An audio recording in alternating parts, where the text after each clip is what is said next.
আমি আমার দুহাত দিয়ে কবি সুকান্তের মতন সেই মেঘকে সরিয়ে দিয়ে তোমার জীবনে এনে দেব পূর্ণিমার চাঁদ। প্রতীক, শুধু তুমি নাও আদরি, শুধু তুমি নাও। ভালো আমিও তোমাকে বাসি, হ্যাঁ ভালো আমিও তোমাকে বাসি।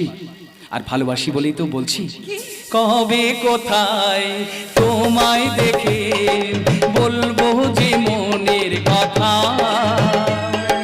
সেই আশাতে দিন গুনেছি, সয়েছি নীরব ব্যথা। কবে কোথায় তোমায় দেখে বলবো যে মনের কথা, সেই আশাতে দিন গুনেছি, সয়েছি নীরব ব্যথা। কাছে পেয়ে এমন আমার তোমাকে শোনাতে চায়, ভালোবাসি তোমায়।